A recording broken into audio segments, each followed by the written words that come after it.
ఈ విషయాలు ప్రతి ఒక్కరూ తెలుసుకోవాలండి. రీసెంట్‌గా పహల్గామ్ అటాక్ మీ అందరికీ తెలిసే ఉంటుంది. టూరిస్టుల మీద టెర్రరిస్టులు దాడి చేయడం అయితే జరిగింది. సో, పాయింట్ బ్లాంక్‌లో వాళ్ళని చంపడం అయితే జరిగింది. అండ్ మిగిలిన న్యూస్ ఛానల్స్‌లో చాలా సోది చెప్తున్నారు. సో, ఇవన్నీ పక్కన పెడితే ఇప్పుడు రీసెంట్‌గా మనకి నరేంద్ర మోడీ గారు ఒక డిసిషన్ అయితే తీసుకున్నారు. నిజంగా హ్యాట్స్ ఆఫ్ అని చెప్పుకోవాలి. ఎందుకంటే ఇండస్ వాటర్ ట్రీటీని ఇప్పుడు వాళ్ళు సస్పెండ్ చేస్తున్నారు. మీకు తెలుసా ఇండస్ వాటర్ ట్రీటీ అనేది అంటే ఈ సింధు నది ఒప్పందం మాట ఇది. ఈ ఒప్పందం మనకి 1960లో జరిగిందండి. 1960లో జరిగింది. సో, ఈ ఒప్పందాన్ని ఇప్పటికొచ్చి ఎవరు టచ్ చేయలేదు. ఎప్పుడు కూడా ఏ సమస్య వచ్చినా, ఎన్ని అటాకులు జరిగాయి పాకిస్తాన్ మీద ఇండియాకి మధ్యలో ఎన్ని అటాక్స్ జరిగినా ఈ ట్రీటీ అనేది ఎప్పుడు కూడా సస్పెండ్ చేయలేదు. కానీ ఫస్ట్ టైము ఒక బిగ్ స్టెప్ అనేది తీసుకున్నారు. ఈ అటాక్ తర్వాత ఇండియా అనేది పాకిస్తాన్‌కి చుక్కలు చూపించడం అయితే గ్యారంటీ అని నేను చెప్తున్నాను. సో, ఎందుకంటే ఇప్పుడు ఈ వాటర్ ట్రీటీ గాని ఆపిందనుకోండి, ఇప్పుడు ఈ ఇండస్ వాటర్ ట్రీటీ అంటే ఏంటి? అసలు ఇప్పుడు నెక్స్ట్ నరేంద్ర మోడీ ఏ డిసిషన్‌లు తీసుకుంటున్నారో ఒకసారి చూద్దాం. సో, అటాక్ మనం చూసినప్పటికీ ఇది ఇక్కడ మీరు ఫోటో చూస్తున్నారు కదా!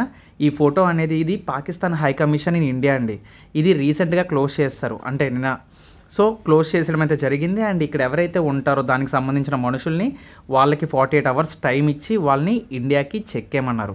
ఇంకంతే. ఇంక డైరెక్ట్ మాట. మీరు 48 గంటల్లో మీరు ఇంక ఇండియాలో ఉండకూడదు అని వాళ్ళకి చెప్పడం జరిగింది. ఇప్పుడు ఈ హై కమిషన్ అనే ఆఫీస్‌ని ఇప్పుడు వీళ్ళు క్లోజ్ చేయడం కూడా జరిగిందన్నమాట. ఓకే. సో, అయితే ఎందుకు అంటే మీ అందరికీ తెలుసు పహల్గామ్. పహల్గామ్ అనేది ఒక టూరిస్ట్ ప్లేస్ అండి. ఈవెన్ బైసరన్ అనే ఏరియా అయితే నాకు కూడా చాలా ఇష్టం. ఎందుకు తెలుసా? ఈ బైసరన్ అనే ప్రాంతం మీరు చూసినట్లయితే దీన్ని మినీ స్విట్జర్లాండ్ అంటారు. చూడండి చూడడానికి స్విట్జర్లాండ్ లుక్ ఉంటది. అండ్ మీకేంటంటే టాల్ ట్రీస్ తోటి, మౌంటైన్స్ తోటి, స్నో మౌంటైన్స్ తోటి వ్యూ చాలా బావుంటదన్నమాట. అక్కడ కూర్చొని చాలామంది ప్రశాంతంగా ఎంత బావుంటదంటే అది నిజంగా వీడియోస్‌లో మీరు చూసినట్లయితే బైసరన్ అనే ప్రాంతం చాలా పాపులర్ మాట. మినీ స్విట్జర్లాండ్ అంటారు దాన్ని. బైసరన్ ఏరియా అంటారు. ఇది పెహల్గామ్ ఏరియాలో ఉంటుందన్నమాట. సో, ఎవరైనా సరే రిటైర్డ్ అవ్వనియండి, హనీమూన్ అవ్వనియండి, ఎవరైనా సరే అక్కడికి వెళ్తూ ఉంటారు. కానీ 22 ఏప్రిల్ 2025న మనకి గుర్తు తెలియని వ్యక్తులు కొన్ని ఆర్మీ బట్టల్లోని వచ్చి వాళ్ళని అక్కడ కాల్చడం అయితే జరిగింది. కొంతమంది ఏమంటున్నారంటే హిందువులని అడిగి మరీ కాల్చారు అని చెప్పేసి అంటున్నారన్నమాట. సో, అది ఎంతవరకు నిజమో కొంతమంది అంటున్నారు మగవాళ్ళని మాత్రమే చంపారు, ఆడవాళ్ళకి ఏదో చెప్పారు, సంథింగ్ ఏదో చెప్పారు అని చెప్పేసి అంటున్నారు. సో, ఏది నమ్మాలో మనకైతే తెలీదు. బట్ చనిపోవడం మాత్రం సుమారుగా 26 మంది చనిపోయారు. 26 మందిలో మీరు గమనించినట్లయితే ఈ 26 మెంబర్స్‌లో కూడా 25 మెంబర్స్ మాత్రమే ఇండియన్స్. 25 మెంబర్స్ ఇండియన్స్ అయితే టోటల్‌గా ఇండియన్స్ వీళ్ళందరూ కూడా 1 మెంబర్ వచ్చేసి నేపాల్ అని చెప్తున్నారు. 1 మెంబర్ వచ్చేసి నేపాల్ అని చెప్తున్నారు. అయితే ఇది మనకి జమ్మూ అండ్ కాశ్మీర్‌లో ఉంది. మీ అందరికీ తెలుసు కదా! అయితే ఈ విషయం పాకిస్తాన్ వరకు వెళ్ళింది. సో, పాకిస్తాన్‌లో వాళ్ళు ఏమంటున్నారంటే పాకిస్తాన్ డిఫెన్స్ మినిస్టర్ ఖ్వాజా ఆసిఫ్, ఆయన పేరు ఖ్వాజా ఆసిఫ్, పాకిస్తాన్ యొక్క డిఫెన్స్ మినిస్టర్ మాట. అతను ఏమంటున్నాడంటే నాకు అసలు దీంతో మా పాకిస్తాన్ కంట్రీకి దీనికి అసలు మాకు సంబంధమే లేదు, వాళ్ళెవరో మాకు తెలీదు. సో, మాకు ఈ పహల్గామ్ టెర్రర్ అటాక్‌కి మాకు అసలు సంబంధమే లేదని చెప్పేసి ఆయన నోటేషన్ ఇచ్చేసి ఆపేశారన్నమాట. అంటే సో, ఇంకా పాకిస్తాన్‌కి ఇందులో ఇన్వాల్వ్‌మెంట్ లేదని చెప్పేసి మొత్తం వాళ్ళు అనౌన్స్ చేసుకుంటున్నారు అక్కడ. కానీ ఆ సంబంధానికి అంటే ఆ సమాధానానికి మన భారతదేశం మాత్రం ఎట్టి పరిస్థితుల్లో ఒప్పుకోవట్లేదు. వాళ్ళు ఇచ్చిన స్టేట్మెంట్‌ని అయితే డినైల్ చేసేసింది. అంటే రద్దు చేసిందన్నమాట. దాన్ని పట్టించుకోవట్లేదు. సో, మన వాళ్ళు చేయాల్సింది మన వాళ్ళు ఖచ్చితంగా చెయ్యాలని చెప్పి అయితే డిసైడ్ అయ్యారు. సో, దీనికోసం ఒక కమిటీని ఫామ్ చేయడం అయితే జరిగింది. సో, ఎవరైతే పాక్ సివిలియన్స్ ఇక్కడ పాక్ పౌరులు ఎవరైతే భారతదేశంలోకి అనుమతించారో సో, వాళ్ళని వెంటనే తిరిగి వాళ్ళ దేశానికి పంపించడం అయితే జరిగిందన్నమాట. సో, ఇదే ఇక్కడ ఈరోజు న్యూస్‌లో మనకి ఇది రావడం అయితే జరిగింది. సో, ఈ క్యాబినెట్ కమిటీ అనేది ఎస్టాబ్లిష్ చేసి కొన్ని నిర్ణయాలు అయితే తీసుకున్నారన్నమాట. సో, విక్రమ్ మిశ్రీ మీడియాకు వెల్లడించారు. ఇక్కడ చూడండి విక్రమ్ మిశ్రీ మీడియాకు వెల్లడించారు. ఉగ్రవాద దాడి వెనుక పాక్ హస్తం ఉందని తెలిపారు. అలాగే పాక్ పౌరులను భారతదేశంలోకి అనుమతించేదే లేదని, ప్రస్తుతం భారత్లో ఉన్న పాక్ పౌరులు వెంటనే వెళ్ళిపోవాలని హెచ్చరించారు. అటారీ వాగ్ చెక్పోస్ట్ను మూసివేయాలని, ఇండస్ వాటర్ ఒప్పందాన్ని నిలిపివేయాలని కేంద్రం నిర్ణయించుకున్నట్లు చెప్పారు. సో, ఇవే కాకుండా ఇంకా చెప్పాలి అంటే నరేంద్ర మోడీ తీసుకున్న డిసిషన్స్ అయితే ఇప్పుడు మనకి వైరల్ అవుతూ ఉన్నాయండి. ఇది ఖచ్చితంగా తెలుసుకోవాలి అందరూ. సో, ఏంటంటే ఈ అటాక్ తర్వాత ఇండియా అనేది స్ట్రాంగ్ రెస్పాన్స్ అనేది ఇచ్చిందని చెప్పాను కదా! అందులో ఫస్ట్ బెటర్ అంటే స్ట్రాంగ్ ఏంటంటే ఇండస్ వాటర్ ట్రీటీని హోల్డ్ చేయడం. పుట్ ఆన్ హోల్డ్ అని చెప్పొచ్చు, లేదంటే సస్పెన్షన్ కూడా చెప్పొచ్చు. సస్పెన్షన్ కూడా చెప్పొచ్చు. అంటే ఇక్కడ మీరు మ్యాప్ చూసినట్లయితే సో మ్యాప్లో రివర్స్ ఉన్నాయి కదా. సో ఇది మన భారతదేశం నుంచి యాక్చువల్గా ఇండస్ అనేది ఆరిజినేట్ అయింది చైనాలోని.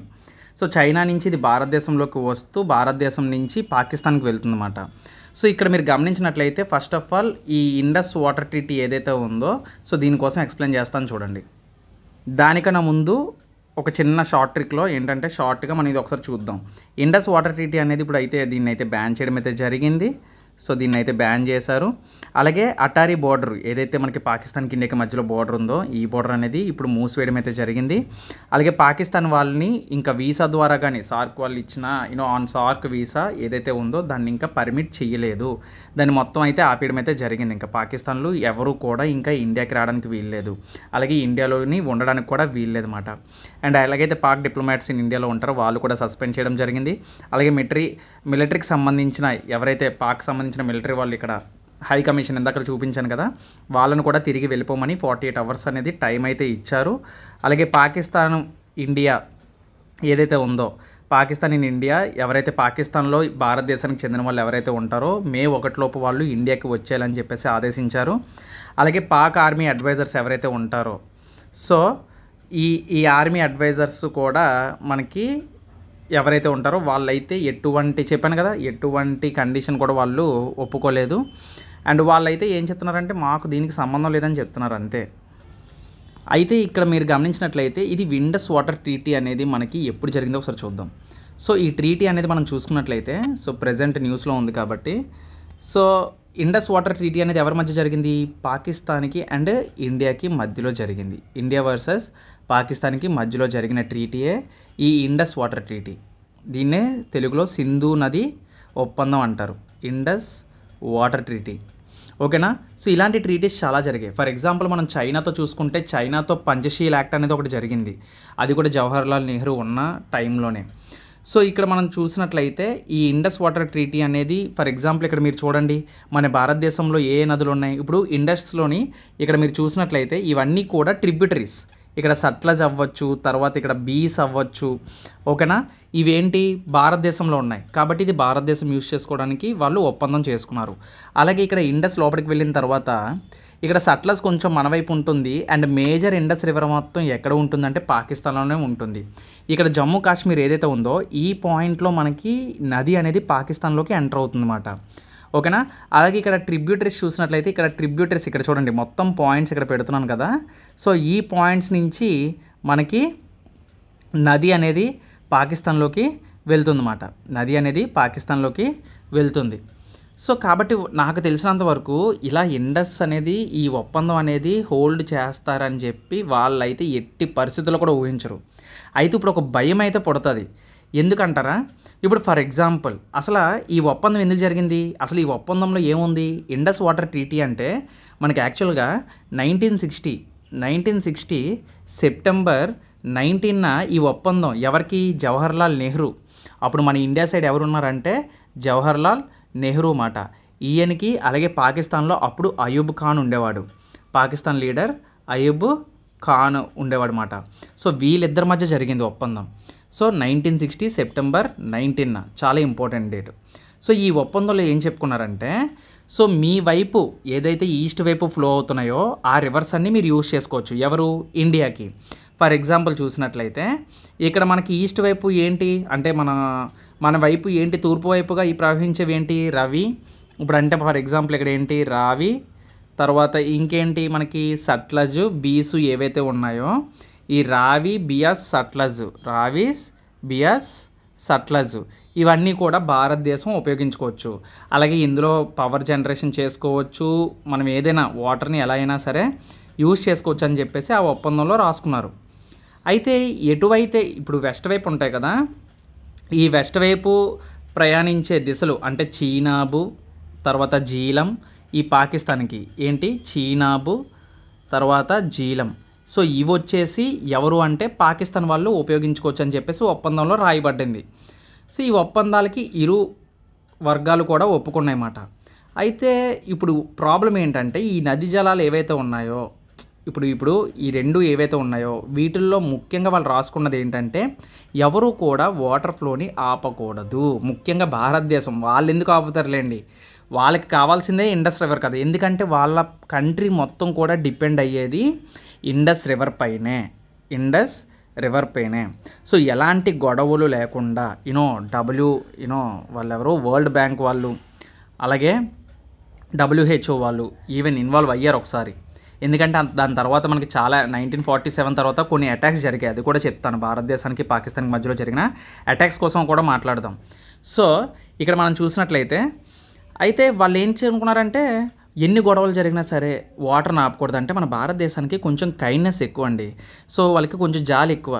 ఎందుకంటే సర్లే నీరు లేకపోతే వాళ్ళు బతకలేరు, మేజర్గా ఉండేది ఈ రివరే, సో ఈ వాటర్ తాగే వాళ్ళు బతకాలి. సో ఇది కానీ రేపు పొద్దున మనం ఆపేస్తే వాళ్ళు కొంచెం ఇబ్బంది పడతారు, వాళ్ళకి వాటర్ అనేది ఉండదు సరిగ్గానా. సో కాబట్టి ఎలాంటి గొడవలు జరిగినా సరే దీని జోలికి రాకూడదని చెప్పి భారతదేశం అనుకుంది. అప్పటికి టెర్రర్ అటాక్లు జరిగినా మొన్న రీసెంట్గా 2019 పుల్వామా, అది 40 మంది ఆర్మీ సైనికులు చనిపోయారు కదా, అక్కడ జరిగినా కూడా దీని జోలికి వెళ్ళలేదు Narendra Modi. Even terror attack అయితే సర్జికల్ స్ట్రైక్ అగెనెస్ట్గా చేశాడే తప్ప ఈ ట్రీటీ పైకి వెళ్ళలేదు అసలు. సో దీని ప్రకారంగా మనం ఇక్కడ చూసినట్లయితే టూరిస్టుల పైకి ఎప్పుడైతే వచ్చారో చాలా కోపం వచ్చిందని నేనైతే భావిస్తున్నాను. ఎందుకంటే చాలా పెద్ద డిసిషన్ అని చెప్పొచ్చు ఇది, ఓకేనా. సో అయితే మీరు అనొచ్చు, ఇప్పుడు దీన్ని బట్టి మనం చూసినట్లయితే ఇప్పుడు వ్యవసాయానికైనా, జల విద్యుత్ ఉత్పత్తి అంటే కరెంటు వినియోగానికైనా ఏదైనా సరే ఇప్పుడు ఈ రివర్స్ అనేవి మనం యూజ్ చేస్తున్నారు, వాళ్ళు యూజ్ చేసుకుంటున్నారు. అయితే ఇప్పుడు ఏం జరుగుతుంది, వీళ్ళిద్దరి మధ్య పర్మనెంట్ ఇండస్ సెటిల్మెంట్ ఏదైతే అగ్రిమెంట్ జరిగిందో ఆ అగ్రిమెంట్ను ఇప్పుడు నరేంద్ర మోడీ ఆపేశారు. సో ఆపేసిన తర్వాత ఇప్పుడు మనకేంటి 1965లో, 1971లో, 1999లో యుద్ధాలు జరిగాయి. అప్పుడు ఆపలేంది, ఇప్పుడు ఆపారు. ఇప్పుడు అదే వాళ్ళ షాక్ మాట. సో అయితే ఇప్పుడు భారత్ కానీ ఈ ట్రీటీ ప్రకారంగా ఏంటంటే నో డ్యామ్స్ అంటే డ్యాములు కట్టకూడదు నదికి. భారతదేశం వాళ్ళు ఏంటంటే డ్యాములు కట్టకూడదు, అది ఈ ట్రీటీలో ఉందన్నమాట. 1960 ట్రీటీలో, ఇండస్ వాటర్ ట్రీటీలో డ్యాములు కట్టకూడదు, ఓకేనా. ఎటువంటి కట్టడాలు కానీ ఎటువంటి ప్రాజెక్టులు కానీ కట్టకూడదు అన్నమాట, ఓకేనా. సో ఈ విషయం మీదే మనకి చాలా గొడవలు వచ్చాయి. అంటే ఒక డ్యాము ఇటీవల కాలంలో ఒక డ్యాము నిర్మించాలని చెప్పి కిషన్ గంగా అనే దాని మీద, ఒక రివర్ మీద, ఒక ట్రిబ్యూటరీ పైన ఒక ప్రాజెక్ట్ని నిర్మించుదామని అనుకున్నారు. అప్పుడు పాకిస్తాన్ వాళ్ళు దాని మీద వరల్డ్ బ్యాంక్ వాళ్ళకి కూడా దీని మీద కంప్లైంట్ చేయడం అయితే జరిగిందన్నమాట. సో అయితే అక్కడ వరకు వెళ్ళిన తర్వాత దాన్ని ఇంకా చాలా ఒప్పందాలు జరిగాయి కదా, మళ్ళీ సెటిల్మెంట్ జరిగిపోయింది. కానీ ఇప్పుడు ఈ వాటర్ ట్రీటీని ఇప్పుడు ఏం చేశాడు నరేంద్ర మోడీ, వెంటనే దీన్ని రద్దు చేశాడు. అంటే ఇప్పుడు మనం డ్యామ్స్ కట్టుకోవచ్చు, వాటర్ని ఆపుకోవచ్చు, ఏదైనా చేసుకోవచ్చు, మన ఇష్టం. మనం ట్రీటీని రద్దు చేసామంటే దాని ప్రకారంగా మనం నడుచుకోవాల్సిన అవసరం లేదు. అంటే మనం డ్యాములు కట్టుకోవచ్చు, జీలం, చీనా, బ్రావి, బీస్, సట్లజ్, ఈ నది జలాలు మొత్తం పాకిస్తాన్కు మనం స్వేచ్ఛగా ఇంకాలికి ప్రవేశించకుండా డ్యాములు కట్టే వీలుంది. అప్పుడు పాకిస్తాన్కి నీటి కష్టాలు పెరిగిపోతాయి. దీంతో ఆ దేశం యొక్క మొత్తం జలమయం అంటే ఏదైతే వాటర్ రివర్ సప్లిమెంట్ ఉంటుందో అదంతా కూడా తగ్గిపోయి వాళ్ళకి నీటి కొరత ఏర్పడే అవకాశం ఎక్కువగా ఉందన్నమాట. సో చూడండి ఎంత మ్యాటర్ ఉందో దీని వెనకాల. సో అది మాట. సో మేజర్ ఇన్ఫర్మేషన్ మాట ఇదంతా కూడా, ఓకే. సో దీన్ని బట్టి చెప్పుకోవచ్చు ఒక డిసిషన్ అనేది ఎంతవరకు దారి తీస్తుందో. నెక్స్ట్ ఇక్కడ అటారీ బోర్డర్ అని ఉంది కదా, ఇక్కడ ఏదైతే అటారీ బోర్డర్ అని ఉందో ఇది మనకి పంజాబ్లో ఉంది, ఓకే. అటారీ బోర్డర్ అనేది ఎక్కడ ఉంది అది కూడా గుర్తుపెట్టుకోవాలి మీరు. ఈ అటారీ బోర్డర్ దగ్గరే మనకి చూడండి ఇండిపెండెన్స్ అప్పుడు మనకి గేట్స్ అనేవి ఓపెన్ చేస్తారన్నమాట. వాగా అంటారు, వాగా, ఓకేనా. ఇది ఎక్కడ ఉంది అంటే పంజాబ్లో ఉంది. సో ఇప్పుడు దీన్ని కూడా ఏం చేశారంటే క్లోజ్ చేశారు, ఓకేనా, ఆపివేశారు. తర్వాత సో ఇంకా మిగతావన్నీ కూడా మీకు నార్మల్గా ఎక్స్ప్లెయిన్ చేశాను. సో వీసాని ఆపేయడం అండ్ పాకిస్తాన్కి సంబంధించిన వాళ్ళని ఇంకా రానివ్వకపోవడం, సో రానివ్వరని కూడా అనుకుంటున్నాను నేను ఇంకా. సో ఇంకా కఠినమైన నిర్ణయాలు అయితే చాలా ఎక్కువే తీసుకుంటారు. సో నాకు ఎందుకో చేయాలనిపించింది దీనిపైన వీడియో, అండ్ అందరికి కూడా ఈ విషయాలు తెలియాలి. అండ్ అలాగే మనం చూసుకున్నట్లయితే అయితే మీ అందరికీ చెప్పినట్లే ఇండియాకి పాకిస్తాన్కి మధ్యలో జరిగిన కొన్ని వార్స్ అయితే నేను చెప్తాను, చూడండి మనకి యూజ్ అవుతాయి. సో ఇండియా వర్సెస్ పాకిస్తాన్ మధ్యలో మనం చూసినట్లయితే ఫస్ట్ మనం యాక్చువల్గా ఇంపార్టెంట్ వార్ వచ్చేసి మనకి ఏంటంటే Indo Pakistan war 1947. So Indo Pakistan war అనేది మనకి 1947 to 48 మనకి జరిగిందన్నమాట. దీన్నే ఫస్ట్ కాశ్మీర్ వార్ అంటాం, దీన్నే ఫస్ట్ కాశ్మీర్ వార్ అంటాం. ఎందుకంటే కాశ్మీర్ కోసం జరిగిన వార్ మాట ఇది. సో ఆ టైంలో ఏంటంటే దీన్ని మీడియేట్ చేసిన వాళ్ళు ఎవరు అంటే యునైటెడ్ నేషన్ వాళ్ళు వచ్చి ఒక లైన్ని డివైడ్ చేసి లైన్ ఆఫ్ కంట్రోల్ని ఎస్టాబ్లిష్ చేశారన్నమాట ఈ టైంలోని. ఇది కూడా ఈ వార్ జరగడానికి కూడా రీజన్ ఏంటి తెలుసా? మన భారతదేశంలో ఉన్న మనుషులే, అంటే అక్కడి వాళ్ళే పాకిస్తాన్ వాళ్ళ సపోర్ట్ తీసుకొని మన పైన దాడి చేశారు. సో అది దీనికన్నా పాతది మనం చూసుకున్నట్లయితే పాతకాలంలో ఏంటంటే 1965 ఇది కూడా ఇండో పాకిస్తాన్ వారే. ఇండో పాకిస్తాన్ వార్ ఎప్పుడు జరిగిందంటే 1965 యూనో ఇది కూడా కాశ్మీర్ వార్ అని మనం చెప్పుకోవచ్చు. పాకిస్తాను దీని మీద ఒక యూనో ఇది సెకండ్ కాశ్మీర్ వార్ అని చెప్పేసి మనం చెప్పుకోవచ్చు. 1965 అనేది this is the second Kashmir war అని చెప్పుకోవచ్చు. అయితే ఆ తర్వాత దీని తర్వాత కూడా ఒక అగ్రిమెంట్ అయితే రావడం జరిగింది. తర్వాత 1971లో కూడా ఇప్పుడు బంగ్లాదేశ్ వాళ్ళకి మన వాళ్ళు హెల్ప్ చేశారు. అంటే అక్కడ బంగ్లాదేశ్ అనేది పాకిస్తాన్ని ఎదిరించలేకపోతే బంగ్లాదేశ్ వాళ్ళు మనల్ని హెల్ప్ అడిగారు. సో ఇది కూడా ఇండో పాకిస్తాన్ వారే, కాకపోతే బంగ్లాదేశ్కి మనం హెల్ప్ చేసాం అన్నమాట. 1971లో బంగ్లాదేశ్ కోసం మనం హెల్ప్ చేయడం అయితే జరిగింది. బంగ్లాదేశ్ కోసం హెల్ప్ చేయడం అయితే జరిగింది. బంగ్లాదేశ్ లిబరేషన్ వార్ అని చెప్తాం, లిబరేషన్ వార్ అని చెప్తాం అన్నమాట. ఓకేనా? సో ఇది ఇలా జరిగింది. తర్వాత లాస్ట్ అండ్ ఫైనల్ ఇది థర్డ్ అటాక్ కదా. ఇంకా ఫోర్త్ వన్ వచ్చేసి ఇండో పాకిస్తాను. దీన్నే మనం సింపుల్గా చెప్పాలి అంటే కార్గిల్ వార్ అంటాం. దీన్ని ఏమంటాం? కార్గిల్ వార్ అని చెప్తాం. ఈ కార్గిల్ వార్ అనేది 1999లో జరిగింది అన్నమాట. 1999లో జరిగింది. ఓకేనా? సో అది మాట కార్గిల్. సో ఇదే లాస్ట్ అండ్ ఫైనల్ అటాక్ అని మనం చెప్పుకోవచ్చు. కాకపోతే ఉగ్రవాద దాడులు నేను ఇక్కడ చెప్పలేదు, మేజర్ వార్స్ కోసం చెప్పాను. ఉగ్రవాద దాడులు అంటే 2019లో జరిగిన అటాక్ కోసం మీ అందరికీ తెలిసిందే. ఓకేనా? పుల్వామా అటాక్ అనేది ఫిబ్రవరి ఇప్పటికీ బ్లాక్ డేగా చెప్తూ ఉంటాం మనం. ఏంటి పుల్వామా డే అని చెప్పేసి మనం ఇప్పటికీ దాన్ని ఒక 40 మంది సైనికులు ఆ బాంబు దాడిలో చనిపోవడం అయితే జరిగిందన్నమాట. పుల్వామా అటాక్ మీ అందరికీ తెలుసు, ఫెబ్ 2019లో జరిగింది.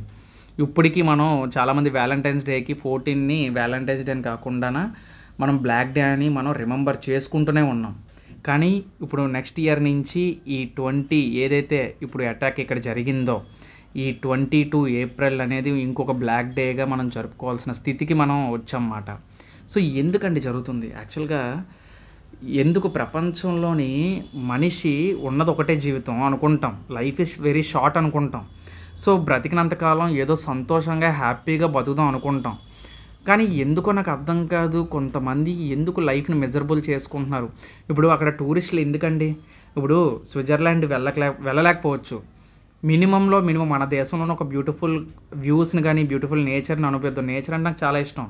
నేను కూడా చాలాసార్లు అనుకునేవాడిని ఎలా అయినా సరే లైఫ్లో ఒకసారైనా తిరగాలి, ఇండియాలో ఉండే కొన్ని బ్యూటిఫుల్ ప్లేసెస్ని చూడాలని. ఇప్పుడు ఎంత బ్యూటిఫుల్ ప్లేస్ని వాళ్ళు భయంకరమైన ప్లేస్గా మార్చేశారు. అంటే చివరికి అది ఎలా తయారైందంటే ఇప్పుడు ఈ బ్యూటిఫుల్ ప్లేస్ చూడడానికి బాగున్నా సరే ఇంకోసారి ఆ ప్లేస్కి వెళ్ళడానికి చాలా భయపడతారు కూడా. మీరైనా కదా, నేనే కదా, ఎవరైనా భయపడతారు కదా. సో ఏదో తెలియని ఒక భయాన్ని క్రియేట్ చేస్తారన్నమాట మనలో. సో ఇంకా ఆ ప్లేస్ని కూడా రిస్ట్రిక్ట్ చేస్తారు నాకు తెలిసి. ఇంకా ప్లేస్కి జనాలు కూడా టూరిస్ట్ స్పాట్ కూడా తీసేయడం అయితే జరుగుతుంది నాకు తెలిసి. ఇంకా అదే జరుగుతుంది. సో ఎందుకంటే జనాలు కూడా ఇంక వెళ్ళడానికి భయపడతారు ఆ ప్లేస్కి. మరి మనలో క్రియేట్ అయ్యేది ఆ భయమే కదా. సో ఒకప్పుడు బ్రిటిష్ వాళ్ళు 5,000 మంది బ్రిటిషులు మన ఇండియన్ మొత్తాన్ని కూడా గడగడలాడించారు. 10,000 20,000 మంది వచ్చి ఇన్ని లక్షల మంది జనాల్ని ఎందుకు ఒక భయాన్ని క్రియేట్ చేశారన్నమాట. సో మనం హిస్టరీలో చెప్పుకుంటూనే ఉంటాం. సో మనుషులు కులం మతం ఈ వర్గాలు లాంగ్వేజు ఈ ల్యాండ్ల కోసం కొట్టుకుంటూ ఇంకా ఎంతకాలం కొట్టుకుంటారో నాకు తెలియదు. కానీ ఇంకా ఇలాంటి టాపిక్ కోసం మనం ఎంత మాట్లాడుకున్నా మనిషిలో మార్పు లేనప్పుడు ఇంకా మనం ఏం చేయలేం అంతే. సో వీ వాంట్ రివెంజ్ అని చెప్పి హ్యాష్ట్యాగ్ చాలామంది స్టార్ట్ చేశారు. సో నేను కూడా దానికి సపోర్టివ్గా నా మద్దతు నేను ఇస్తున్నాను, అందరికీ తెలియజేసేలా చేస్తాను. అండ్ అలాగే ఖచ్చితంగా మనకి న్యాయం జరుగుతుంది అని నేను నమ్ముతున్నాను. సో వాళ్ళ ఆత్మలు శాంతించాలని, వాళ్ళు ఎక్కడున్న వాళ్ళ ఫ్యామిలీస్కి మంచి ఆ గాడ్ సపోర్ట్ అనేది ఖచ్చితంగా ఉండాలి అని కోరుకుంటున్నాను ఆ దేవుణ్ణి. అండ్ ఎవరైతే ఉన్నారో, ఎవరైతే చనిపోయారో వాళ్ళు రెస్ట్ ఇన్ పీస్ అని తప్ప మనం ఇంతకు మించి ఏం చెప్పగలం కదా, ఇంతకన్నా ఏం చెప్పలేను నేను. సో అది సో సాడ్ అండి. సో మళ్ళీ కలుద్దాం.